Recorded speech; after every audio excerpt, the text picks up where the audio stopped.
Welcome to Non-Toxic. I'm your host, Daniel Penny, and this week I'll be talking about a figure on the internet that hopefully you haven't heard of because you're a normal person, but if you're like me, you've been bombarded with clips of this guy, Clav, or Clavicular, who has recently risen to fame as a streamer, edgelord, and buddy of the neo-Nazi Nick Fuentes. I decided I wanted to go deeper on Clav and the subculture he represents, so I invited a new pal onto the show, Madeline Peltz, who's got a great Substack, Number 2 Pencil. She's a researcher of the far right who has been working for years in this space, and I think she brings a lot of insight into the minor ups and downs and intrigue of a world probably best most of us stay out of. All right, without further ado, here's my conversation with Madeline Peltz.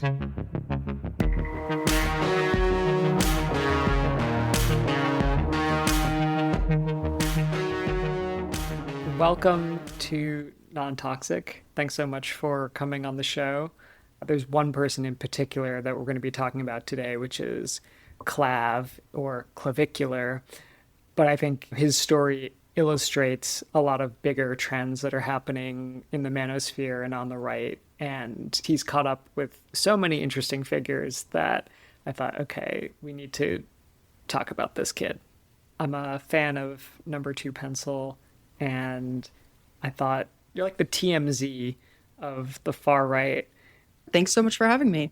So I thought maybe for listeners who don't know the difference between a Gigachad and a subhuman, what is looksmaxxing and where does it fit under the broader umbrella of the manosphere? Looksmaxxing is a philosophy, so to speak, of taking your personal looks to their maximum potential. And I'm doing big air quotes here. It means they analytically look at your jawbone, your nose, the whole construction of your face and body, and then provide a protocol, so to speak, to push your looks to the most essentially scientifically aesthetically appealing maximum possible. So if that sounds really crazy to you, that's probably a good thing, but they will recommend it is a community of masculine influencers online who will recommend to their followers, you should be doing X number of bench presses per day, or you should be mewing, which is a technique where they say sharpens your jawline. Can also result in major dental problems. Oh my God, that's good to know. I should probably adjust my mewing practice then. That's a joke. But it's basically a way of maximizing your aesthetic appearance. I think that where it fits into the broader far right is there is a ton of male supremacy and going on, especially in the manosphere, but broadly in the right-wing movement. And looksmaxxing is a way to push yourself to the top of that ideology of male supremacy. So it sounds insane. It's definitely an on-ramp to the far right for people who otherwise aren't looking for conservative content. The way I see the online right now is very much embroiled in a internal war over gender roles. I see that as the very core of what's happening on the right now as they look to a post-MAGA future. As Trump becomes more and more unpopular, you have people like this person, Clavicular, and other sort of weird internet hobbits that are coming to the forefront. We should say that Clavicular looks less like a hobbit and more like an evil Disney prince. Yes, that is true. Okay. So I think I follow looksmaxxing culture. I'm not posting every day on the Looksmax Reddit or anything, but I've noticed that Clav has really come out of nowhere, it feels like. Just in a few months, he's gone from being a pretty obscure figure to this kind of, I don't know, celeb. Who is Clavicular or Clav? First of all, what does clavicular even mean? And where did he come from? So, clavicular as a word, it means related to the clavicle, which is the collarbone. And he has taken that on as his nom de guerre on the internet. Clavicular was born Braden Peters. He just turned 20 years old, so he's very young, very core Gen Z. And he is an influencer primarily on TikTok, but also on Kick, which your very online followers may be familiar with, but for those who are not, is a live streaming platform that is very popular with this sort of next generation of manosphere or manosphere adjacent um, streamers. So he's known for looksmaxxing. If you're tired of being invisible to women, tired of getting rejected, and tired of watching other guys who won the genetic lottery take what's yours, then pay attention. Because what I'm about to show you will completely transform your face and physique in ways that you didn't even think were possible. Look, I'm not going to sugarcoat this. You have been lied to. They told you just be confident, just be yourself, looks don't matter. But you and I both know that's complete bullshit. You're stuck in this nightmare where you're constantly being judged, constantly being overlooked, and constantly reminded that you don't measure up.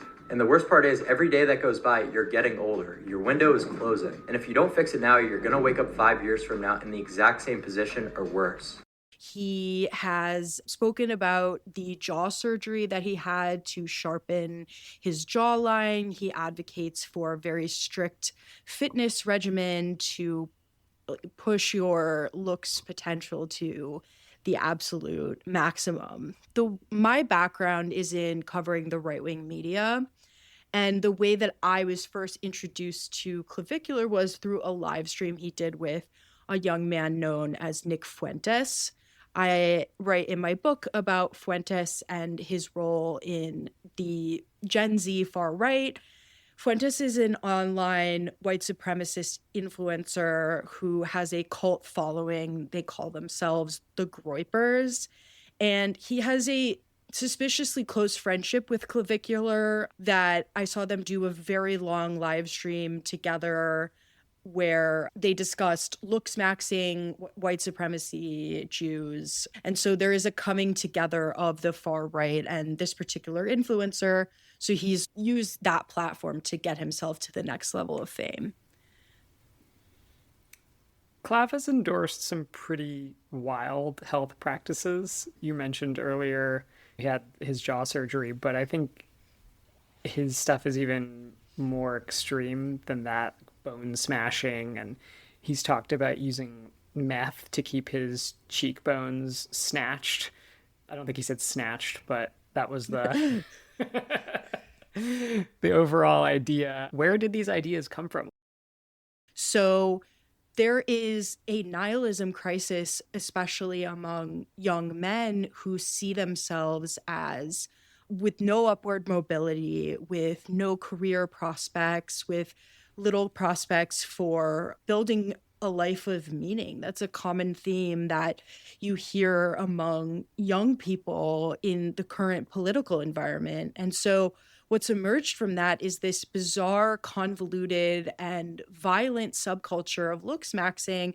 When I say violent, I'm talking about like self-hatred and self-loathing, right? Like what kind of person wants to do bone smashing? Someone who's very profoundly unhappy. And I think that is the sort of mood of the audience, and they look to these influencers to show them a way out of it. Unfortunately, the loudest voices speaking to young men about masculinity online are often the most extreme, associated with far-right politics.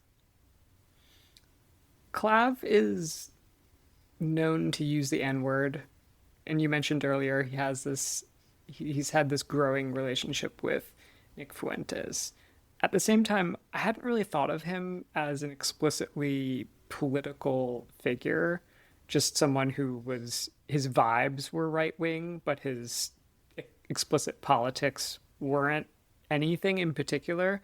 Like, I saw a clip of him speaking on a podcast in 2025, so this is just a few months ago, about potential candidates for the 2028 presidential election. And he was asked about a potential matchup between Gavin Newsom and JD Vance. And he picked Newsom because he said he was better looking. He mogged JD Vance. I mean, like this next election cycle, who's going to win? It's going to be Gavin Newsom against JD Vance because JD Vance is subhuman and Gavin Newsom mugs. JD Vance is subhuman? Yeah. What makes you say that? He's got a very short total facial width to height ratio. He's obese, very recessed side profile, whereas Newsom is like 6'3" Chad. So JD's very tall. JD's got to be well, still, 6'2", I mean, 6'3".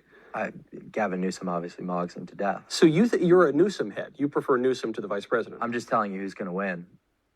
Do you prefer him though? Honestly, it's hard to say, but Newsom being that much more of a mogger and like having a president who's like fat and especially that young. Do you think he's fat? I don't think he's fat. I would say he's a bigger guy for sure. It's just embarrassing. Like, how are you fat and you expect to like lead a country? You can't even be in shape, you know? I thought it was really telling that he would choose someone who really, like, his politics are pretty much opposite someone like Nick Fuentes. How do you make sense of it? I think that it speaks more to who Gavin Newsom is in the mind of the public than really any sort of political breakdown of Clavicular. Can you name, like, Gavin Newsom's top policy priorities if he were to run for president? Like, what is he known for as an executive, as a governor? He's really not. He's known as a media figure. That's how he's been selling himself as a brand. And in particular, he's leaning into this like evil, like dark woke. Yeah, like dark. He's leaning into this like this brand of his, which is good for generating attention. And what Clavicular has picked up on is that brand that he's selling transcends. It doesn't have any particular politics to it. It just leans into the never-ending attention mill of the internet. So I don't think it's any indication that Clavicular is a Democrat or anything. I take your point, and Clav is a creature of the internet, and he recognizes Newsom as a fellow creature of the internet. And JD Vance is a creature of the internet insofar as that he's a meme, but he's not a generator of memes. He's the subject of one. Yeah, that's very true. He's lame. I want to talk about the article that you wrote for your Substack about the civil war that's happening in the manosphere, as you put it, which was all based around a live stream in Miami Beach a few weeks back. Who was at this event and what happened? So a bunch of manosphere influencers got together to go out to the club in Miami, and it ended up being an international news story because their behavior was so appalling. So you had the king of the manosphere, Andrew Tate, with his brother Tristan Tate. You had this guy who goes by Myron Gaines on the internet, who is the host of a manosphere podcast called Fresh and Fit. You had a man named Justin Waller, who is sort of bridge between the Tates and the Trump administration. And you had Nick Fuentes and Clavicular. What about Sneeko? Don't forget Sneeko. And Sneeko. I forgot about Sneeko. These were like the gang. The gang got together and they went out to the club. And in the car on the way to the club, they played a song by Kanye West called Heil Hitler. And the lyrics are exactly what you might imagine a song called Heil Hitler would sound like. And Myron Gaines repeatedly did a Nazi salute in the car, and then they played it again at the club.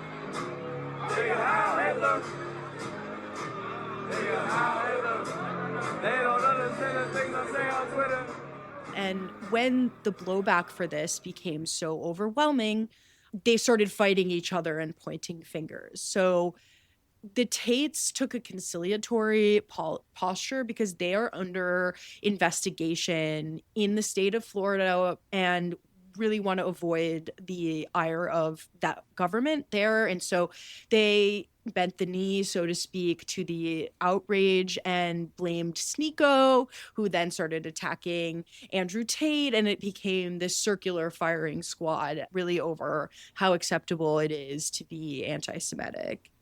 Yeah, I think that's really interesting. The Tates famously were told by Ron DeSantis that they weren't welcome in the state of Florida. I've talked about this elsewhere, but the Tates are, in the past at least, they had been the kind of like the scapegoat, I think, of the manosphere in some ways, where a lot of far right figures who embrace very like male supremacist ideas and talking points will say, but we're not like Andrew Tate. We don't take it that far. We don't run a sex trafficking operation out of Romania, and we're not e-pimps. That's disgusting.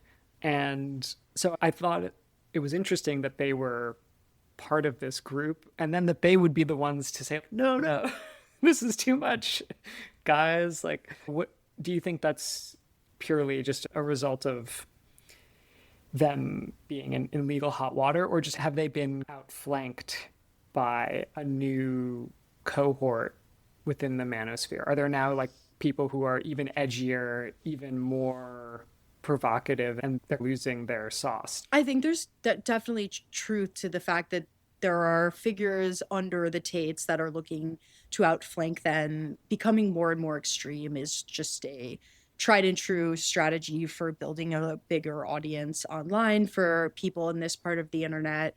I also think that the Tates dwarf the following of the other people involved in this incident. So when the general public thinks about the manosphere, they think of Andrew Tate. That's what they know about it. So I think it's hard to say that they are being outflanked just because of the audience imbalance. They still command so much of the audience that it's difficult to really change which course the manosphere is going without getting the Tates on board.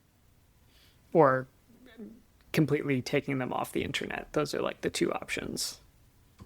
Yeah, for sure. And I guess at the moment, internet platforms seem pretty hospitable for the Tates. They're not being banned like they once were. Yeah, no, they're not. Andrew Tate has an Instagram, despite being banned, that has like over 1 million followers. And of course, X is just a Nazi factory. And so they're thriving there. And that means that they can monetize, which obviously is a game changer. The floodgates have opened. Like they can say anything, and not just say anything, but they can make their livings saying increasingly vile things. How do you think that plays into some of this? Because I think of Clav, I watch his streams sometimes, and it's just like him doing like online gambling, or he just has like hot girls come on, and there's a kind of like circus monkey. Maybe it's just because I don't watch streams, and all streams have this feeling, but it seems like some of these figures, yeah, they're so desperate to just turn the outrage or the attention into dollars, and they seem like pretty debased by the process. Yeah, one of the ways they do that is just by streaming for impossibly long periods of time. So on this night of this Miami incident, there's a moment where they stream for 12 hours. And there's a moment where Clavicular arrives at the place with Nick Fuentes. They arrive together to wherever Andrew Tate has set up court. And he's talking about how he's really trying to, I don't remember the exact quote, but they're having a discussion about like how important it is to have very long streams to push these views. And so their whole life is oriented around streaming, around getting viral clips. It's the way that they think about basically everything. It's how you end up going to a club and playing a pro-Hitler song and not thinking there's going to be consequences for that, because like you're so online that you don't realize that when you step out of your bubble in front of normal people, they're disgusted by you. And that's what I think the Miami incident really highlighted. So the limits of kind of that when the manosphere hits the real world, or the rest of the world, I guess you could say. Yeah, for sure. Clav seems to be bearing a lot of the social consequences. I've noticed he keeps getting kicked out of clubs or refused entry at places. It seems like his lifestyle has been significantly impacted by the Hitler stuff. What's your take on that? I don't think like you said, his content is not outwardly political, so it's possible that he's not as closely in touch with what the consequences for something like this might be. I'm not totally sure if that's correct. He's definitely the farthest down the totem pole of all of these Youngest by influencers, far. and he's the youngest. He's not even old enough to go to a club. So he got arrested at a club this past Saturday for being underage, and he does seem very much out of his depth, but very attuned to what gets the most attention. So when you combine those two things, it's easy to see him linking up with these people without maybe fully understanding the broader picture of where they follow and what might happen to you if you associate with Nazis on the internet. Is there a way back for Clav or people like him? Yeah, of course. I think everyone can rethink their politics. I don't think that Clavicular is someone who has a role in the public sphere. I don't think that there was this discourse online about Kanye West's apology, right, in the Wall Street Journal. And it's, okay, do I believe he should have forgiveness from the people who are his friends and family and the people he's hurt in his private life? That's not for me to say, but I think I think that's where the question of forgiveness lies. I don't think there is a question of forgiveness in the public sphere for Kanye West. There is no reason why he should be absolved of the harms that he has perpetuated, and the ripple effects are lasting for a very long time. I think you can trace a lot of this subculture back to the decisions that Kanye West has made. And I think it's the same with Clavicular. I hope, I don't see this happening, but I would hope a young man like that can reel it in and figure it out for sure. I don't think that he should be a public influencer. I don't think he should be involved in public life. I don't think he should be afforded the forgiveness of the public, but I hope that he can figure it out some other way, because I don't think this is good for any of us. Do you think he's just a flavor of the week, and once he experiences twink death, his star will fade? Or do you think a person like this has a future on the right? That is really the question of the moment. And I go back and forth. I think his star is largely tied to Nick Fuentes. And I think that the question of whether Nick Fuentes is actually a rising star in the Republican Party or if he is just the flavor of the week is hard to say. But whatever happens to Nick, I think is going to happen to Clavicular. It's possible that we'll look back on this era and be like, that was such a weird cringe moment, just a moment. It's time. It's possible we'll look back and say, how was the beginning of everything? And I go back and forth on whether or not what side of that coin we land on. Thank you so much for coming on Non-Toxic and giving us this Clav 101. Instead of following someone like Clav, I think people should be following you. Where can they find your work, and how can they support the research that you're doing? Thank you so much for having me. I am available on Substack at #2pencil. I have a Blue Sky and an Instagram. Both of those handles are Peltz Madeline, and my book is coming out February 2027. It is about how the conservative media is using gendered themes to target Gen Z. Madeline Peltz, you can find her work at #2pencil, and the book is called Pick Me. Is that right? The book is now called Good Girls and Alpha Males. That's breaking news here on Non-Toxic. It has been renamed. Yes, that is the title. Good Girls and Alpha Males. Maybe we can do a book tour together, because I'm also cooking up something. Oh, awesome. Thanks so much for coming on Non-Toxic. It's great to have you, and I look forward to reading more of your work. Thanks for having me.